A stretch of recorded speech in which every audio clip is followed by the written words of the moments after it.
திருச்சிற்றம்பலம். அருட்பெருஞ்சோதி அருட்பெருஞ்சோதி தனிப்பெரும் கருணை அருட்பெரும் ஜோதி. அபயத்திரன் திருவருட்பா 6ஆம் திருமுறை. புண்படா உடம்பும் புரைப்படா மனமும்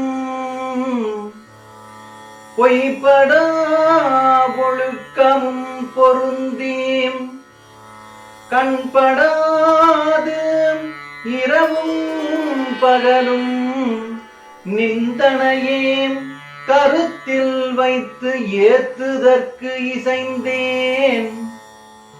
உண்பனே எனினும் உடுப்பனே எனினும் உலகரை நம்பினேன்.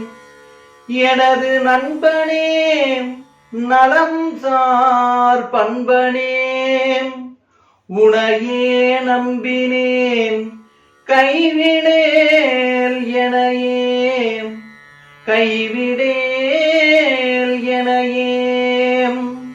பொருள் விளக்கம். புண்படா உடம்பும் புரைப்படா மனமும் பொய்படா ஒழுக்கமும் பொருந்தி கண்படாது இரவும் பகலும் நிந்தனையே கருத்தில் வைத்து ஏத்துதற்கு செய்தேன். புண்படா உடம்பு என்றால் என்ன? இந்த உடம்பை வெளியில் காயங்கள் ஏற்படாமல் பாதுகாப்பதா என்றால் அதுவல்ல. நம் உடம்பில் அழியாத அணுக்கள் உள்ளது. இந்த அழியாத அணுக்கள் நம்ம இந்த உடம்புக்கு ஏற்பல்லாத உணவுகளை, அசைவ உணவு, போதை வஸ்துகளை உட்கொள்ளும் பொழுது இந்த அழியாத அணுக்கள் எல்லாம் மாறி அழியும் அணுக்களாக மாறிவிடுகிறது. இவ்வாறு நம் உடம்பில் உள்ள அணுக்களை அழிய விடாமல் சாத்வீகமான ஆகாரங்களையும் போதை வஸ்துகளையும் நீக்கி நாம் வாழும் பொழுது புண்படாத உடம்பு நமக்கு சுத்த தேகம் ஏற்படுகிறது. அதுதான் புண்படாத உடம்பும் புரைப்படாத மனம். புரைப்படாத மனம் என்பது நம் மனதால் கெட்ட எண்ணங்கள், காமம், குரோதம், மதம், ஆச்சரியம், போட்டி, பொறாமை போன்றவற்றை வளர்த்து கொண்டால் இந்த மனம் புரை ஓடி போகிறது. அவ்வாறு அல்லாமல் நல்ல எண்ணம், உயிர் கருணை இவற்றை வளர்க்கும் பொழுது புரைப்படாத மனம் ஏற்படுகிறது. பொய்ப்படாத ஒழுக்கம். பொய்ப்படாத ஒழுக்கம் என்பது நான் கடவுளை வணங்குகின்றேன், நான் யோக மார்க்கத்தில் செல்கின்றேன் என்பதை பிறருக்கு தம்பட்டம் அடிக்காமல் நம் ஆன்மாவிற்கு சாட்சியாக நாம் இருந்து உண்மையாகவே அந்த ஒழுக்க நெறியில் நிற்பதுதான் பொய்ப்படாத ஒழுக்கம்.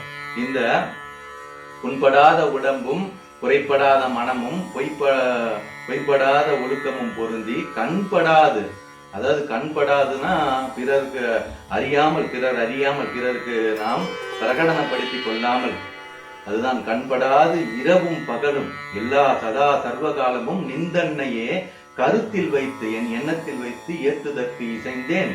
உண்பனே எனினும் உடுப்பனே எனினும் உலகரை நம்பினேன். எனது நண்பனே நலம் சார் பண்பனே உனையே நம்பினேன். கைவிடேல் எனையே. அதாவது நான் பிறரை போல உணவு உண்பேன்.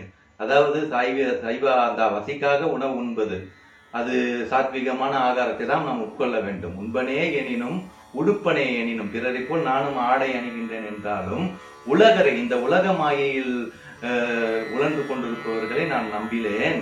எனது நண்பனே, இறைவன் தான் நமக்கு உண்மையான நண்பன். எனது நண்பனே நலம் சார் பண்பனே, நம் நலத்தை உண்மையாக நாடக்கூடிய அந்த இறைவனை நலம் சார் பண்பனே உனையே நம்பினேன். கைவிடேன், உனையே நான் முழுவதுமாக நம்பியுள்ளேன், என்னை கைவிட்டு விடாதீர்கள் ஐயா என்று நம் அனைவரின் சார்பாக வள்ளல் பெருமானார் இறைவனிடத்தில் இறைஞ்சுகின்றார்கள். நன்றி, வணக்கம். திருச்சிற்றம்பலம்.